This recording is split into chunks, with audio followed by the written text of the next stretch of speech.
Hello friends, welcome to your channel MPRM। आशा करती हूँ कि आप सभी स्वस्थ होंगे, निरंतर अपने एग्जाम की तैयारी कर रहे होंगे। हम पढ़ रहे थे प्राचीन भारतीय इतिहास को घटना चक्र पूर्वावलोकन से। इसमें आज हमारा टॉपिक है प्राचीन साहित्य एवं साहित्यकार। तो चलिए फ्रेंड्स स्टार्ट करते हैं। यदि आप हमारे चैनल पर नए हैं, अभी तक चैनल सब्सक्राइब नहीं किया है तो प्लीज़ फ्रेंड्स, यदि आपको हमारा वीडियो थोड़ा सा भी यूज़फुल लगता है तो वीडियो को लाइक कीजिए, कमेंट कीजिए, चैनल को सब्सक्राइब कीजिए और अपने प्यारे प्यारे फ्रेंड्स के साथ वीडियो को शेयर कीजिए। प्राचीन साहित्य एवं साहित्यकार। यूनानी लेखक हेरोडोटस 5वीं शताब्दी ईसा पूर्व को इतिहास का पिता कहा जाता है। हेरोडोटस के द्वारा लिखी गई है हिस्टोरिका। इन्होंने 5वीं शताब्दी ईसा पूर्व भारत एवं फ्रांस का संबंध विवरण अनुश्रुतियों के आधार पर लिखा था। मतलब हेरोडोटस कई भारत नहीं आए थे, इन्होंने जो जो सुना वह लिख दिया फारस और भारत की संबंधों के बारे में। इसमें हिस्टोरिका में नेक्स्ट आते हैं। मुद्रा राक्षस की रचना वैशाख दत्त के द्वारा की गई है। इस ग्रंथ में मौर्य इतिहास एवं चंद्रगुप्त मौर्य के जीवन पर प्रकाश पड़ता है। इसमें चंद्रगुप्त मौर्य को वृषल या कुलहीन कहा गया है। ढूंढीराज ने मुद्रा राक्षस पर टीका लिखा है। तो मुद्रा राक्षस है किसकी? वैशाख दत्त की है। इसमें मौर्य वंश के बारे में दिया गया है और चंद्रगुप्त मौर्य को वृषल या फिर कुलहीन कहा गया है। ढूंढीराज के द्वारा मुद्रा राक्षस पर टीका लिखी गई है। व्याकरणाचार्य पाणिनि नंद शासक महापद्मानंद के मित्र थे। अष्टाध्यायी इनकी कृति है। 12 मेहर गुप्तकालीन खगोल शास्त्री थे। बृहज्जातक पंच सिद्धांतिका बृहत संहिता आदि ग्रंथ इनके द्वारा लिखे गए हैं। इनकी पंच सिद्धांतिका यूनानी ज्योतिर्विद्या पर आधारित है। ब्रह्मगुप्त प्रसिद्ध गणितज्ञ हैं। इन्होंने ब्रह्म स्फुटिक सिद्धांत की रचना की है। देखो व्याकरणाचार्य आते हैं पाणिनि, ये किसके समयकालीन थे? तो महापद्मानंद के मित्र थे और उन्हीं के समय थे। नेक्स्ट है 12 मेहर, ये खगोल शास्त्री थे। इन्होंने बृहज्जातक एवं पंच सिद्धांतिका बृहत संहिता आदि ग्रंथ लिखे हैं। इनकी पंच सिद्धांतिका यूनानी ज्योति विज्ञान पर आधारित थी। ब्रह्मगुप्त प्रसिद्ध गणितज्ञ थे। इन्होंने ब्रह्म स्फुट सिद्धांत की रचना की है। आर्यभट्ट 4वीं-5वीं शताब्दी के हैं। प्राचीन भारत के प्रसिद्ध गणितज्ञ एवं खगोल शास्त्री थे। इन्होंने अपनी पुस्तक आर्यभट्टियम में बताया है कि सूर्य स्थिर है, पृथ्वी घूमती है। इन्होंने चंद्रग्रहण, सूर्य ग्रहण के कारण एवं पृथ्वी की परिधि का भी पता लगाया है। इन्होंने दशमलव सिद्धांतनिक मान की खोज की है। तो आर्यभट्ट 4वीं और 5वीं शताब्दी के हैं। प्राचीन भारत में प्रसिद्ध गणितज्ञ एवं खगोल शास्त्री हैं। इनकी पुस्तक है आर्यभट्टियम। इन्होंने बताया है कि सूर्य स्थिर है, पृथ्वी घूमती है। चंद्रग्रहण और सूर्य ग्रहण के बारे में इनके द्वारा बताया गया है। इन्होंने दशमलव स्थानिक मान की भी खोज की है। नेक्स्ट आते हैं पाली भाषा में बुद्ध भिक्षु नागसेन द्वारा लिखित मिलिंदोपन्हों में नागसेन एवं हिंद यवन शासक मिनांडर के बीच वार्तालाप का वर्णन हुआ है। कालिदास चंद्रगुप्त द्वितीय के दरबारी कवि थे। इन्होंने मालविका अग्निमित्रम, ऋतु संहार, मेघदूत, रघुवंशम, कुमार संभवम, अभिज्ञान शकुंतलम आदि की रचना की है। किसके द्वारा? कालिदास के द्वारा की गई है। मालविका अग्निमित्रम, ऋतु संहारम, मेघदूतम, रघुवंशम, कुमार संभवम और अभिज्ञान शकुंतलम इनके द्वारा रचित मालविका अग्निमित्रम 5 अंकों का नाटक था। इसमें मालविका और अग्निमित्र की प्रणय कथाएं वर्णित हैं। अग्निमित्र शुंग शासक पुष्यमित्र शुंग के पुत्र थे। कश्मीर के हिंदू राजा का इतिहास हमें कल्हड़ की राजतरंगिणी में से ज्ञात होता है। राजतरंगिणी में कुछ 8 तरंग या 8000 से अधिक श्लोक हैं। इस ग्रंथ की रचना कल्हड़ ने राजा जय सिंह, जो कि 1128 से 1149 तक इनका शासनकाल रहा है। कश्मीर के शासक जैनुल अब्दीन द्वारा संरक्षित 2 विद्वान जौन राज और उनके शिष्य श्रीवर ने कल्हड़ की राजतरंगिणी का आगे विस्तार किया है। तो हिंदू के बारे में, जो हिंदू राज्य हैं उसके बारे में जानकारी किससे मिलती है? कल्हड़ की राजतरंगिणी से। इसमें 8 तरंग हैं, 8000 से अधिक श्लोक हैं। कल्हड़ के द्वारा जो लिखा गया है वह राजा जय सिंह के शासनकाल के बारे में वर्णन है।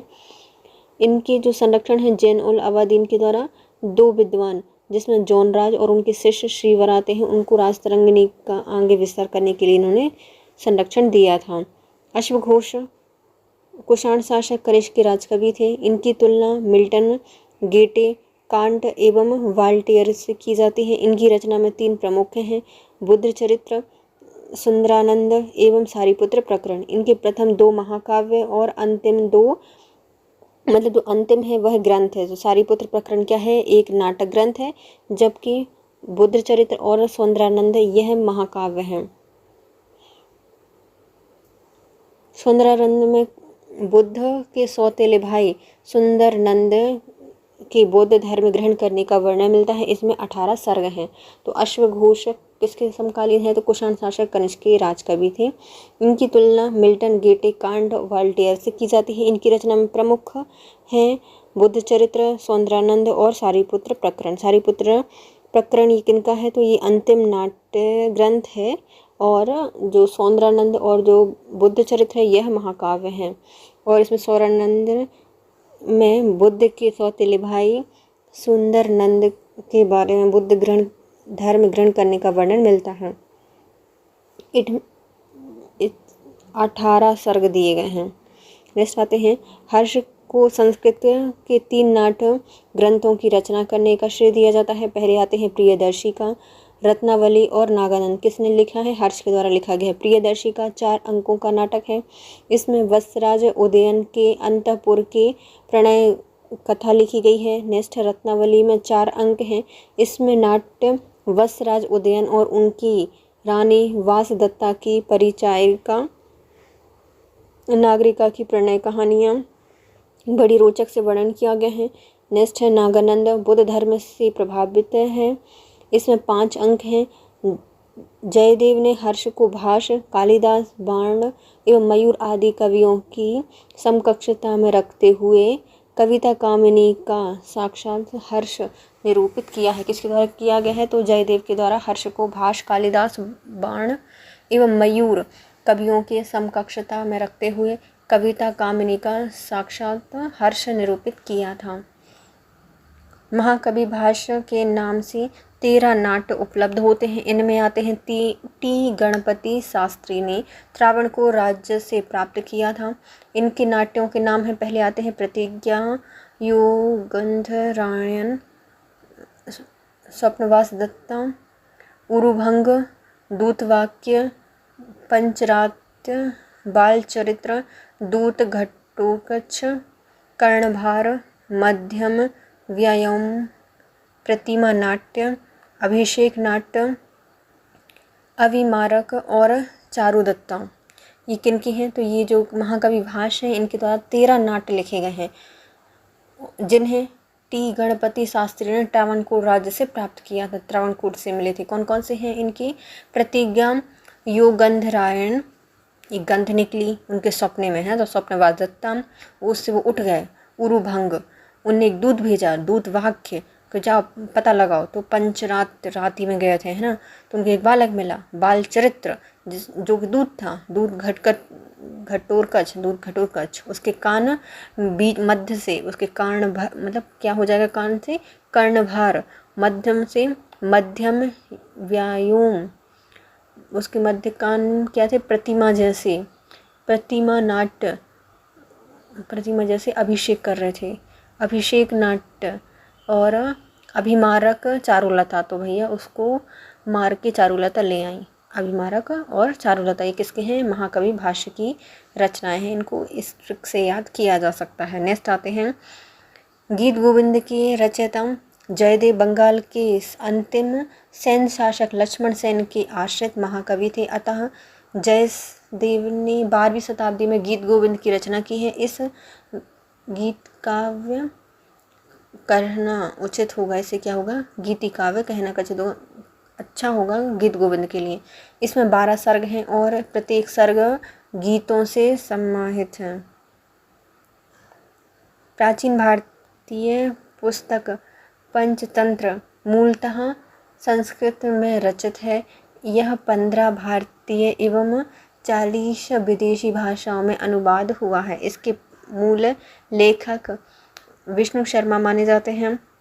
रूटगार्टन के अनुसार पंचतंत्र के 50 से अधिक भाषाओं में 200 से अधिक स्वरूप उपलब्ध हैं। यह भारत की सर्वाधिक बार अनुवादित साहित्य मानी जाती है।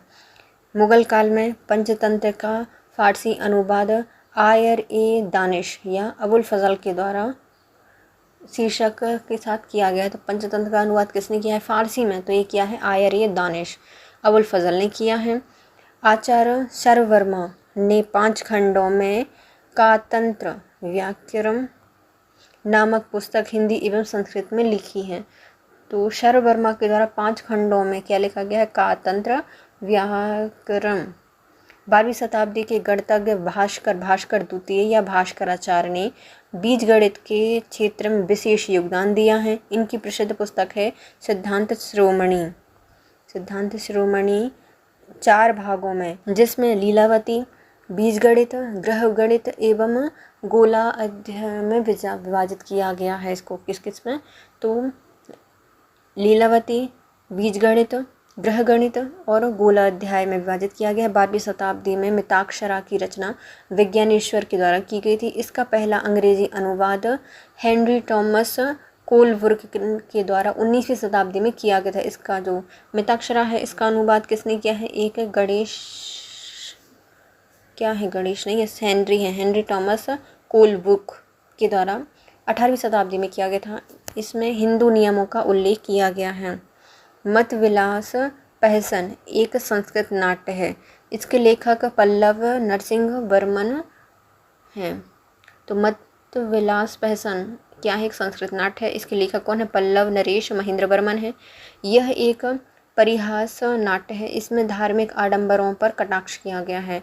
दंडी ने 10 कुमार चरित्र लिखा है और काव्यदर्श की रचना भी की है। मनुस्मृति, इसमें 18 स्मृतियाँ सम्मिलित हैं। मनुस्मृति में कितनी? 18 स्मृतियाँ हैं की रचना मनु द्वारा की गई है। मनुस्मृति प्राचीन भारतीय समाज व्यवस्था एवं हिंदू विधि से संबंधित है। मनु को प्राचीन भारत का प्रथम एवं महान विधि निर्माता माना जाता है।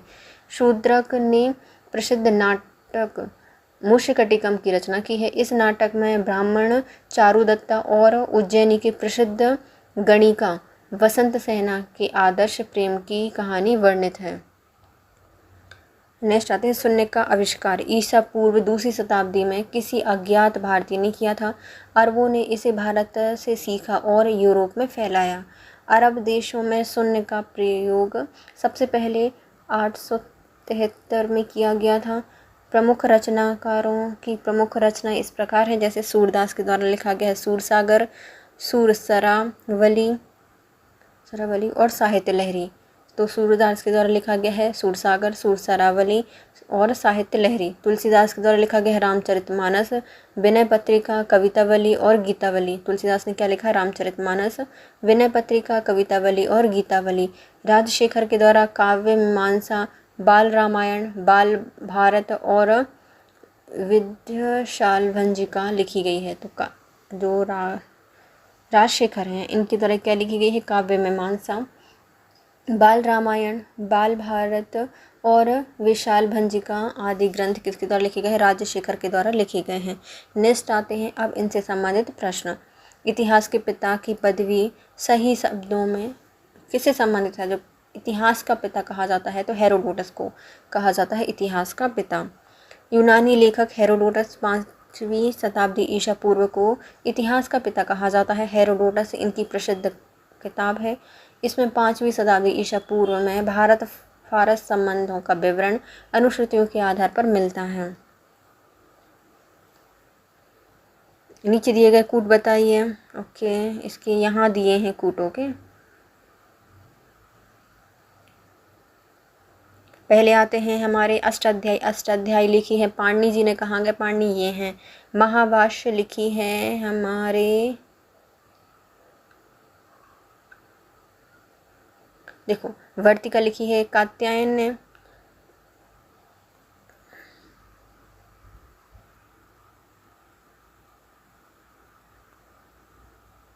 महाभाष्य लिखा है पतंजलि जी के द्वारा और निरुक्त लिखा है यास्क के द्वारा। अष्टाध्यायी है पाणिनि जी, महाभाष्य है पतंजलि जी, निरुक्त है यास्क और वर्तिका लिखी है कात्यायन ने। मतलब ये सही हो जाएगा इसका, है ना। अष्टाध्यायी पाणिनि की है, महाभाष्य पतंजलि की है, निरुक्त यास्क की है और वर्तिक यह कात्यायन जी का है। मुद्रा राक्षस के लेखक कौन है? तो वैशाख दत्त के द्वारा लिखी गई है मुद्रा राक्षस। मुद्रा राक्षस किसने लिखी है? वैशाख दत्त के द्वारा लिखी गई है। मुद्रा राक्षस की रचना वैशाख दत्त ने की है। इससे मौर्य इतिहास चंद्रगुप्त मौर्य के जीवन पर प्रकाश पड़ता है। निम्नलिखित साहित्य पुस्तकों में से कौन गुप्त काल में लिखी गई हैं? तो गुप्त काल में कौन लिखा गया है? तो सबसे पहले याद हमारे मुद्रा राक्षस, कामसूत्र, अमरकोश और मेघदूतम, ये सभी गुप्त काल में ही लिखी गई हैं। अमरकोश भी इसी समय लिखी गई थी अमर सिंह के द्वारा। अमर सिंह द्वारा रचित अमरकोश, वात्स्यायन कृत, कामसूत्र, कालिदास के द्वारा लिखी गई है मेघदूतम, वैशाख दत्त ने लिखी है मुद्रा राक्षस। ये चारों किताबें गुप्त काल में रचित हैं। 10 कुमार चरित्र किसके द्वारा लिखा गया है? तो ये डंडन के द्वारा लिखा गया है 10 कुमार चरित्र। सूरदास के द्वारा लिखा गया है सूर सागर, सूर सरसावली और साहित्य लहरी। डंडी या डंडन के द्वारा लिखी गई है 10 कुमार चरित्र। तुलसीदास के द्वारा लिखा गया है रामचरितमानस, विनय पत्रिका और कवितावली। कालिदास के द्वारा लिखा गया है अभिज्ञान शकुंतलम, कुमार संभवम, ऋतु संहारम, मालविकाग्निमित्रम, विक्रमोवंश्यम और मेघदूतम। भवभूति के द्वारा लिखा गया है उत्तर रामचरितमानस और कुमार दास के द्वारा लिखा गया है जानकी हरणम। कुमार दास ने लिखा है जानकी हरणम। 10 कुमार चरित्र किसके द्वारा लिखा गया है? जो 10 कुमार चरित्र है ये लिखा गया है डंडी के द्वारा। कुमार संभवम काव्य किसकी रचना है? जो कुमार संभवम काव्य है वह कालिदास की रचना है, महाकाव्य है। निम्नलिखित में से कौन सा नाटक कालिदास ने नहीं लिखा है? तो मालविकाग्निमित्रम लिखा है, अभिज्ञान शकुंतलम लिखा है, कुमार संभवम लिखा है, लेकिन जानकी हरण इनके द्वारा नहीं लिखा गया। निम्नलिखित में से कौन सी प्रमुख पुस्तक है जो कालिदास के द्वारा लिखी नहीं है? तो ये नहीं लिखी है, इन्हें कुमार संभवम लिखी है, मेघदूतम लिखी है, ऋतु संहारम लिखी, उत्तर रामचरितमानस भावभूति की है। ये भावभूति की रचना है। इसके 7 अंक राम जीवन की कथा है। उत्तर भारतीय साहित्य संगीत का बाइबल ग्रंथ किसे कहा जाता है? तो उत्तर भारतीय शास्त्रीय संगीत का बाइबल कहा जाता है नाट्यशास्त्र को। किनकी है? भरत मुनि की है नाट्यशास्त्र। फिर आते हैं हमारे सुमेलित करना है, पाणिनि को बतानी है उनकी पुस्तक अष्टाध्यायिनी। वात्स्यायन ने लिखा है कामसूत्र, चाणक्य लिखी गई है अर्थशास्त्र और कल्हड़ के द्वारा लिखी गई है राजतरंगिणी। व्याकरणाचार्य पाणिनि ने लिखी है अष्टाध्यायी, कामसूत्र लिखा है वात्स्यायन ने। चंद्रगुप्त मौर्य के प्रधानमंत्री थे चाणक्य, इनने लिखी है राजनीति पर अर्थशास्त्र। कल्हड़ ने लिखी है राजतरंगिणी कश्मीर के इतिहास पर। कल्हड़ की पुस्तक का नाम क्या है? कल्हड़ की पुस्तक का नाम है राजतरंगिणी। कल्हड़ द्वारा रचित राजतरंगिणी निम्नलिखित में किससे संबंधित है? जो राजतरंगिणी है यह कश्मीर के इतिहास को वर्णित करती है। अष्टाध्यायी किसके द्वारा लिखी गई है? तो अष्टाध्यायी लिखी है पाणिनि जी ने। कल्हड़ की राजतरंगिणी की तरह एक इतिहास की पुस्तक गोड़ोबाहो किसकी है? तो राजतरंगिणी कश्मीर से संबंधित है और जो गोड़ोबाहो है वह बागपति के द्वारा लिखी गई है। गोड़वाहो कल्हड़ की राजतरंगिणी की तरह ही इतिहास की प्रसिद्ध पुस्तक है गोड़वाहो। यह वागपति के द्वारा लिखी गई है 8वीं सदी में प्राकृतिक भाषा में। यह ऐतिहासिक काव्य है। इसमें कन्नौज के शासक यशोवर्मन के चरित्र का वर्णन मिलता है। सूची 1 को सूची 2 से मिलाइए, लेखक को रचनाएं बताइए। पहले आती हैं भारवी के द्वारा लिखी गई है किरातानुजन्यम। हर्ष के द्वारा लिखी गई है नागानंद। कालिदास के द्वारा लिखी गई है मालविकाग्निमित्रम और राजशेखर के द्वारा लिखी गई है कपूर मंजरी। भैरवी ने लिखी है किरातार्जुनियम, हर्ष ने लिखी है नागानंद, कालिदास के द्वारा लिखी गई है मालविका अग्निमित्रम और राजशेखर ने लिखी है कपूर मंजरी। संस्कृत के निम्नलिखित में से कौन सी रचनाओं ने महाभारत में अपना कथा सूत्र किया है? यह कथा सूत्र लिया है महाभारत से। नीचे दिए गए उनके विकल्प बताइए। ओके, नैषधीय चरित्रम और किरातोजन्यम। किरातोजन्यम तो होगा, ये किससे संबंधित है? अर्जुन से। और शिशुपाल वध भी होगा, 10 कुमार चरित्र भी होगा। तो कौन कौन? 10 कुमार चरित्र नहीं है, हमारा डी सही हो जाएगा, पहला, दूसरा और तीसरा। भारवी द्वारा रचित किरातोजन्यम महाकाव्य है जिसका वास्तु जो कथा वस्तु है वह महाभारत से ली गई है। इसमें अर्जुन और किरात एक वेशधारी शिव के बीच में युद्ध का वर्णन है। नैषधीय चरित्र यह महाकाव्य श्री हर्ष की कृति का स्थायी स्मारक है। इसमें 22 सर्ग हैं। महाभारत का नीलापाख्यान इस महाकाव्य का मूल आधार है। शिशुपाल वध महाकवि माघ द्वारा रचित संस्कृत महाकाव्य है। इसमें कृष्ण द्वारा शिशुपाल के वध की कथा का वर्णन है जो महाभारत से ली गई है। किरातुर्जन्यम, शिशुपाल वध और नैषधीय चरित्रम बृहत्त्रयी कहलाते हैं। ये तीनों क्या कहलाते हैं? बृहत्त्रयी कहलाते हैं। सूची 1 को सूची 2 से मिलाइए। वैशाख दत्त क्या है? तो वैशाख दत्त एक नाटक है। वारामेहर कौन थे? तो वारामेहर खगोल विज्ञान से संबंधित हैं। चरक चिकित्सा संबंधी हैं और ब्रह्मगुप्त का संबंध है गणित से। वैशाख दत्त नाटककार हैं। मुद्रा राक्षस इनकी रचना है। इनमें देवी चंद्रगुप्तम नाटक से रामगुप्त की ऐतिहासिकता पर प्रकाश पड़ता है। वारामेहर गुप्तकालीन खगोल शास्त्री थे। बृहद जातक, पंच सिद्धांतिका, बृहद सिद्धांत आदि इसके प्रमुख ग्रंथ हैं। चरक कनिष्क के दरबार में राजवैद्य थे। चरक संहिता इनकी प्रसिद्ध कृति थी। ब्रह्मगुप्त प्रसिद्ध गणितज्ञ थे। इन्होंने ब्रह्म स्फुटिक सिद्धांत एवं खंडघाकक लिखा है। चरक संहिता नामक जो पुस्तक है वह किस विषय से संबंधित है? चरक जो पुस्तक है वह चिकित्सा संबंधी है। चरक संहिता का चिकित्सा से संबंध है। बारामेहर की पंच सिद्धांतिका का संबंध किससे है? तो बारामेहर की जो पंच सिद्धांतिका है वह यूनानी ज्योतिर्विद्या पर आधारित है। निम्नलिखित में से कौन सही नहीं है? ओके, कालिदास के द्वारा रघुवंशम लिखी गई है। भाष्य ने स्वप्नवास दत्ता लिखी है। हर्ष के द्वारा रत्नावली लिखी है, लेकिन सुबंधु के द्वारा कादम्बरी नहीं लिखी गई है क्योंकि कादम्बरी की जो रचना है वह बाणभट्ट ने की है, सुधांशु ने नहीं। ये तीनों ही सुधांशु हैं वह संस्कृत भाषा के कवि हैं और इनके द्वारा वास दत्ता की रचना की गई है। मिलिंदोपन्हु क्या है? तो मिलिंदोपन्हु एक पाली ग्रंथ है। क्या है? पाली ग्रंथ है। पाली ग्रंथ मिलिंदोपन्हु में बुद्ध भिक्षु नागसेन और यवन शासक मिनांडर के संवाद हैं। बुद्ध ग्रंथ मिलिंदोपन्हु किस हिंद यवन शासक पर प्रकाश डालते हैं? तो ये हमारे जो मिनांडर हैं इन पर प्रकाश डालते हैं। मिलिंदोपन्हु राजा मिलिंद और एक बुद्ध भिक्षु के मध्य संवाद के रूप में दिखाता है। तो नागार्जुन नहीं, नागभट्ट, नागसेन, ये है नागसेन, ना कि नागभट्ट, नागसेन से संबंधित है। सूची 1 को सूची 2 से मिलाइए। अमीर खुसरो का संबंध हो जाएगा अलाउद्दीन के समय थे। अलाउद्दीन के संबंध थे अमीर खुसरो। कालिदास का संबंध है चंद्रगुप्त द्वितीय से। हरिसेन का संबंध है समुद्रगुप्त से। बाणभट्ट का संबंध है हर्षवर्धन से। कौन सा सही हो जाएगा?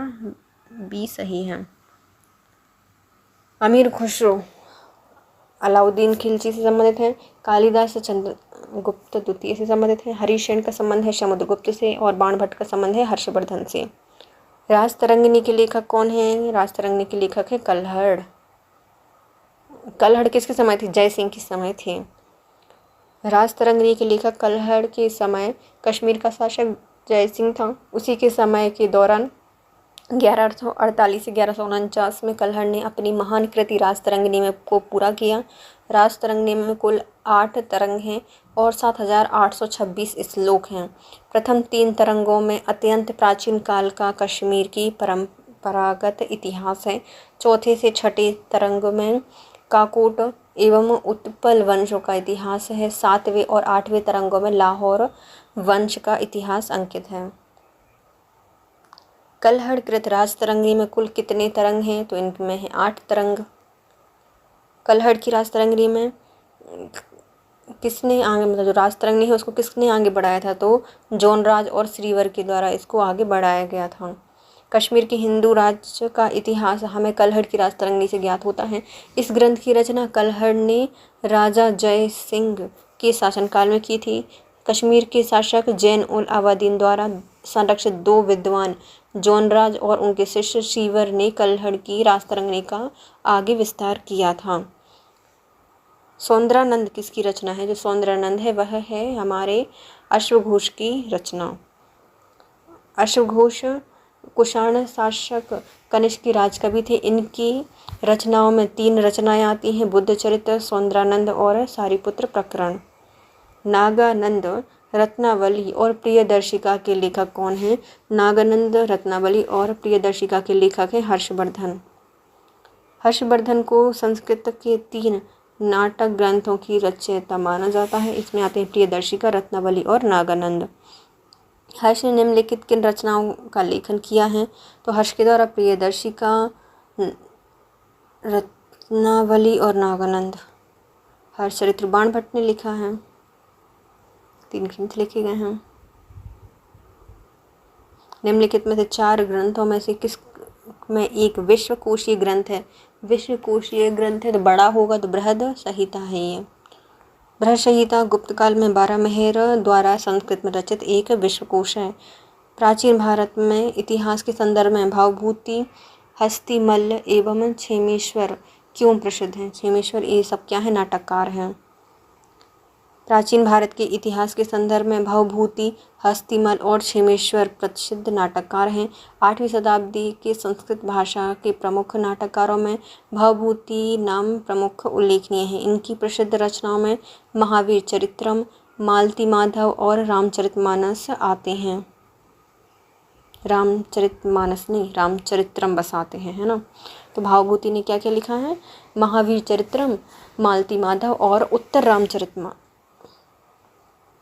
फिर हस्तिमल होयसाल राज्य के प्रसिद्ध नाटककार थे और कन्नड़ भाषा के कवि थे। इन्होंने विक्रम कौरव और मैथिली कल्याण सहित अनेक नाट्यों की रचना की। किसके द्वारा? हस्तिमल के द्वारा विक्रांत कौरव और मैथिली कल्याण लिखा है। क्षेमेश्वर भी प्राचीन काल के प्रसिद्ध नाटककार हैं। इन्होंने चंड कौशिक नामक नाटक की रचना की है। निम्नलिखित में से कौन सी सुमेलित हैं? बताइए। मुशकटिंकम लिखी है शूद्रक ने। बुद्ध चरित्र लिखा है बाणभट्ट ने, तो ये अलग अलग हो जाएगा। मुद्रा राक्षस वैशाख दत्त की है और हर्षचरित्र बाणभट्ट का है, तो 1, 3 और 4 सही हैं। क्योंकि बुद्ध चरित्र वसुबंधु का नहीं है बल्कि कनिष्क के राजकवि और चौथी बौद्ध संहिता के उपाध्यक्ष अश्वघोष का है। इन्होंने गौतम बुद्ध के जीवन का सरल वर्णन किया है। अश्वघोष की तुलना मिल्टन, गेटे और कांट एवं माल्टेयर से की जाती है। प्राचीन भारत के विद्वान साहित्यकार के संदर्भ में निम्नलिखित कथनों पर विचार कीजिए। पाणिनि ने पुष्यमित्र शुंग से संबंधित है? नहीं। अमरकोश हर्षवर्धन से संबंधित है? नहीं। कालिदास चंद्रगुप्तम से संबंधित हैं? हाँ, तो सिर्फ तीसरा ही सही हो जाएगा। चंद्रगुप्त द्वितीय विक्रमादित्य के कौशल शासन की प्रशंसा चीनी यात्री फाहियान ने की है। इनके 9 रत्नों की प्रसिद्ध सर्वकालिका रही है। प्रसिद्धि 9 रत्नों में सर्वश्रेष्ठ महाकवि कालिदास थे। आंग्ले क्रम में महान चिकित्सक धन्वंतरी भी थे। 3 खगोल वैज्ञानिक थे जिसमें बारामेहर, चौथे मतलब तीसरे कौन थे? खगोल वैज्ञानिक थे जिसमें बारामेहर आते हैं। चौथे कोशकार थे, अर्थात इनके द्वारा अमर सिंह आते हैं जो कि अमर कोश लिखा इनने। 5वें वास्तुकार हैं जो शंकु हैं। 6ठे रत्न फलित जोशी छपड़क हैं। 7वें विद्वान व्याकरणज्ञ यह वरुचि हैं और 8वें जादूगर वेताल भट्ट थे। 9वें कौन हैं? इनके घटपर्क ये महान कूटनीतिज्ञ थे। पतंजलि पुष्यमित्र शुंग से संबंधित हैं, जबकि पाणिनि का संबंध अष्टाध्यायी के रचनाकार हैं और ये 7वीं शताब्दी ईसा पूर्व के आसपास हैं। महाभाष्य पतंजलि द्वारा रचित व्याकरण रचना है। सूची 1 को सूची 2 से मिलाइए, ग्रंथ को उनके मूल ग्रंथ से मिलाइए। ओके, बारामेहर जो है, बारामेहर अपन ने लिया है बृहद संहिता से। वैशाख दत्त ये किससे आते हैं? हमारे देवी चंद्र गुप्तम से। वैशाख दत्त का संबंध किससे है? देवी चंद्र गुप्तम से है। शूद्रक यह मूषकटिकम से हैं और बिल्हड़ का संबंध है विक्रमांक देव चरित्र से। किससे? विक्रमांक देव चरित्र से संबंधित हैं। बी इसका सही आंसर हो जाएगा। देखो, गुप्तकालीन प्रख्यात ज्योतिषाचार्य बारामेहर की सर्व प्रमुख रचना है बृहद संहिता। देवी चंद्रगुप्तम नाट्य वैशाख दत्त द्वारा लिखित है। मूषकटिकम शूद्र ने लिखी है शूद्रक के द्वारा।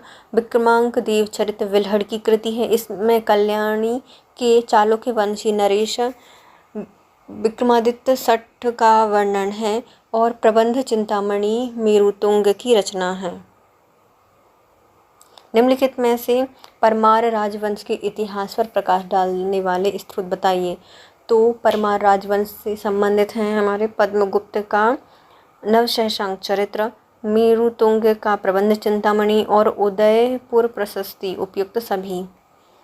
परमार राजवंश के इतिहास पर प्रकाश डालने वाले स्रोत में आते हैं पद्मगुप्त का नवशशांक चरित्र, मेरुतुंग का प्रबंध चिंतामणि, सियक द्वितीय का इहोल अभिलेख, भोज के बांसवाड़ा और बेंतमा में अभिलेख, उदयादित्य के समय का उदयपुर प्रशस्ति। पद्मगुप्त के नवशशांक चरित्र में परमार वंश की उपस्थिति आबू पर्वत से बताई गई है। निम्नलिखित में से कौन सा सुमेलित नहीं है बताइए। कपूर मंजरी हर्ष ने नहीं लिखी है, ये राजशेखर की है तो पहला गलत हो जाएगा। मालविका अग्निमित्रम कालिदास ने लिखी है, मुद्रा राक्षस वैशाख दत्त ने लिखी है, सौंदर्यानंद अश्वघोष ने लिखी है, सभी सही हैं। और कपूर मंजरी राजशेखर के द्वारा लिखी गई है, गुर्जर प्रतिहारों के दरबारी थे ये। शकुंतलम कालिदास, ये हमारी वो हैं कालिदास के द्वारा लिखी गई अभिज्ञान शकुंतलम है ना। कालिदास के 7 ग्रंथ हैं, इसमें पहले आते हैं रघुवंशम, दूसरा कुमार संभवम, तीसरा मेघदूतम, चौथा ऋतुसंहारम, पांचवा मालिका अग्निमित्रम, छठवां है विक्रमो वंशम, सातवां है अभिज्ञान शकुंतलम। इनमें 2 महाकाव्य हैं, 2 खंड काव्य हैं और जो 3 के हैं बाद लास्ट के हैं वो क्या है, नाटक ग्रंथ हैं। कालिदास की साहित्य कृति कौन सी है। तो कालिदास के द्वारा लिखा गया है हमारी, अच्छा कौन सी नहीं है, मूषिकटिकम शूद्रक की ही नहीं है, जबकि मेघदूतम कालिदास ने लिखा है, ऋतु संहारम लिखा है और विक्रमोवंशम भी कालिदास ने लिखा है। कालिदास द्वारा रचित मालविका अग्निमित्रम नाटक है क्या। तो ये अग्निमित्र का है। कालिदास द्वारा रचित मालविका अग्निमित्रम 5 अंकों का नाटक है जिसमें मालविका और अग्निमित्र की प्रणय कथा वर्णित है। अग्निमित्र शुंग शासक पुष्यमित्र शुंग का पुत्र था।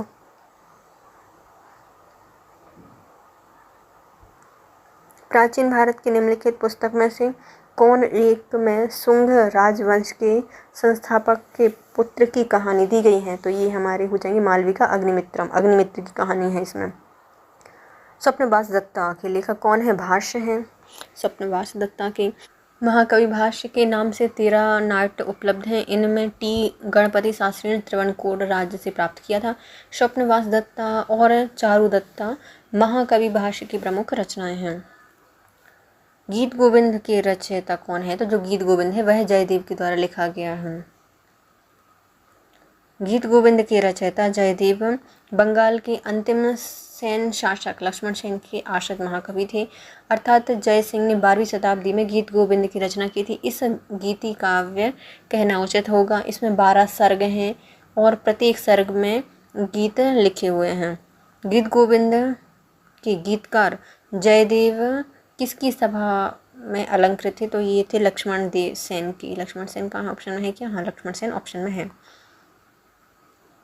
गीत गोविंद के रचयिता कौन है, जयदेव हैं। सूची 1 को सूची 2 से मिलाइए, रचना का विषय बताइए। ओके, लीलावती गढ़ से ही संबंधित है। फिर आते हैं हमारे अष्टांग संग्रह, तो इसमें 8 आयुर्वेद की बुक रखी हुई हैं, तो आयुर्विज्ञान संबंधित है। 10 रूपम, यह 10 रूपक है वो लिखी गई है, हमारे नाट्य कला से संबंधित है। और महाभाष्य यह क्या है, एक व्याकरण का ग्रंथ है। अष्टांग संग्रह आयुर्वेद से संबंधित है। 10 रूपक नाट्य कला से संबंधित है। लीलावती गणित से संबंधित है। महाभाष्य व्याकरण से संबंधित ग्रंथ है।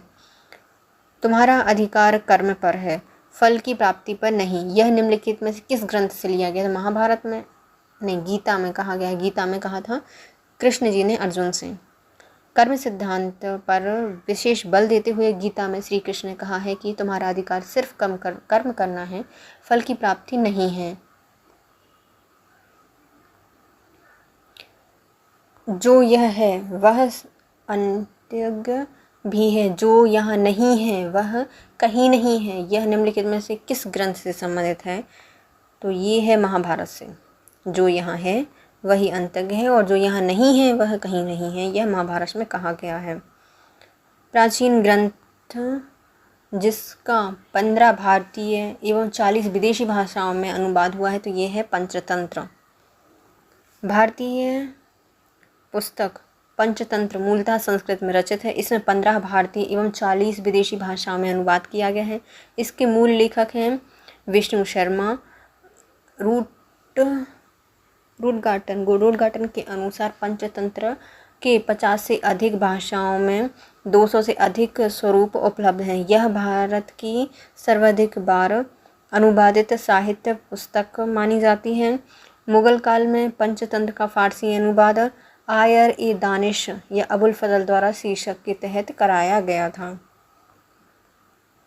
पंचतंत्र मूल रूप से किसने लिखी है, तो यह विष्णु शर्मा ने लिखी थी। सूची 1 को सूची 2 से मिलाइए। ओके, लेखक को ग्रंथ बताइए। तो शूद्रक ने क्या लिखी है, हमारी मुश्रकटिकम। विज्ञानेश्वर के द्वारा लिखी गई है मिताक्षरा। कलहड़ के द्वारा लिखी गई राजतरंगिणी और शरवर्मा के द्वारा लिखी गई है कातंत्र। कौन सा हो जाएगा, बी आंसर सही हो जाएगा इसका। लेखक में शरवर्मा ने लिखा है कातंत्र, शूद्रक ने मुश्कटिकम, विज्ञानेश्वर के द्वारा मिताक्षरा और कलहड़ के द्वारा राजतरंगिणी लिखी गई है। प्राचीन भारत के इतिहास में इनमें सही बताना है। ओके, मिताक्षरा ऊंची जाति की शिविर विधि थी और दाएं भाग निम्न जाति की शिविर विधि होती थी। तो पहला क्या हो जाएगा, गलत। मिताक्षरा व्यवस्था में पुत्र अपने पिता के जीवन काल में ही संपत्ति पर अधिकार का दावा कर सकते हैं, जबकि दाएं भाग व्यवस्था में पिता की मृत्यु के उपरांत ही पुत्र संपत्ति पर अधिकार कर सकता है। तो ये सही है। ये क्वेश्चन शायद उसमें आया था, नेट के एग्जाम में आया था, मिताक्षरा वाला है ना। मिताक्षरा व्यवस्था में क्या होता था, पुत्र था वह अपने पिता के जीवन काल से ही संपत्ति पर दावा कर सकता था, जबकि दाएं भाग व्यवस्था में क्या था, जो पिता थे उनकी मृत्यु के उपरांत ही पुत्र संपत्ति पर अधिकार कर सकता था। केवल दूसरा ही सही हो जाएगा, तीसरा पढ़ने की जरूरत ही नहीं है। मिताक्षरा याज्ञवल्क्य स्मृति पर विज्ञानेश्वर की टीका है। यह संस्कृत का ग्रंथ है, लिखित धर्मशास्त्र का प्रमुख ग्रंथ है, जबकि दाएं भाग की रचना जीमूतवाहन के द्वारा की गई है। यह ग्रंथ हिंदू धर्म की संपत्ति के अधिकार से संबंधित विधियां हैं। इसमें जो पहला है वो गलत हो जाएगा। मिताक्षरा व्यवस्था में पुत्र अपने पिता के जीवन काल में ही संपत्ति पर अधिकार का दावा कर सकते हैं, जबकि दाएं भाग व्यवस्था में पिता की मृत्यु के उपरांत ही पुत्र संपत्ति पर अधिकार का दावा कर सकते हैं। इस ग्रंथ में दूसरा सही हो जाएगा। मिताक्षरा व्यवस्था किसी परिवार के पुरुष और महिला सदस्यों की संपत्ति संबंधी मामले पर विचार करती है, जबकि दाएं भाग व्यवस्था है यह किसी परिवार के केवल पुरुष सदस्यों की संपत्ति संबंधी मामलों पर विचार करती है। निम्नलिखित में से कौन बीजगणित के क्षेत्र में अपने योगदान के लिए विशेष रूप से जाना जाता है, तो ये जाने जाते हैं कौन, भास्कर। बीजगणित के लिए जाने जाते हैं भास्कर। यद्यपि भारत में बीजगणित का ज्ञान काफ़ी पहले विकसित हो चुका था, अतः आर्यभट्ट और ब्रह्मपुत्र ने भी कतिपय बीजगणित सिद्धांत प्रस्तुत किए थे। तथापि 12वीं शताब्दी में गणितज्ञ भास्कर द्वितीय एवं भास्कराचार्य ने बीजगणित के क्षेत्र में विशेष योगदान दिया है। इनकी प्रसिद्ध पुस्तक में सिद्धांत शिरोमणि है, जो कि 4 भागों में लीलावती, बीजगणित, गणित अध्याय और गोलाध्याय में वर्णित है या विभाजित थी। गणित की पुस्तक का नाम क्या है, लीलावती है। पुस्तक किनकी है, तो ये है भास्कराचार्य की। आर्यभट्ट कौन थे, तो आर्यभट्ट भारत के एक गणितज्ञ और खगोल शास्त्री थे।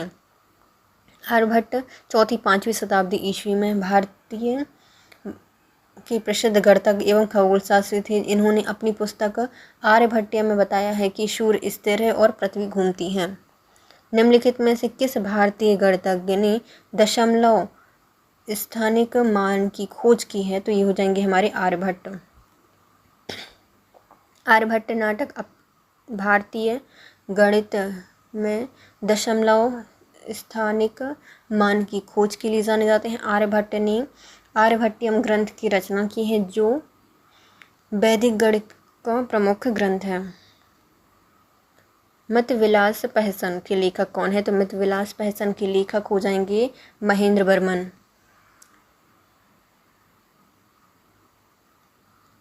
मत विलास प्रहसन एक संस्कृत नाट्य है। इसके लेखक पल्लव नरेश महेंद्र वर्मन हैं। इनकी तात्कालिक सामाजिक एवं धार्मिक जीवन के बारे में विवरण मिलता है। यह एक परिहास नाट्य है। इसमें धार्मिक आडंबरों पर कटाक्ष किया गया है।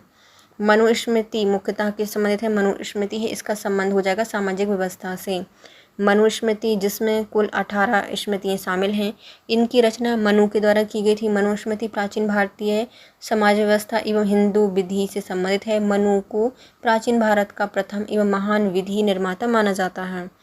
प्राचीन काल में महान विधि निर्माता कौन थे? तो मनु थे। निम्नलिखित में से किसे भारत का प्रथम विधि निर्माता माना जाता है? मनु को माना जाता है।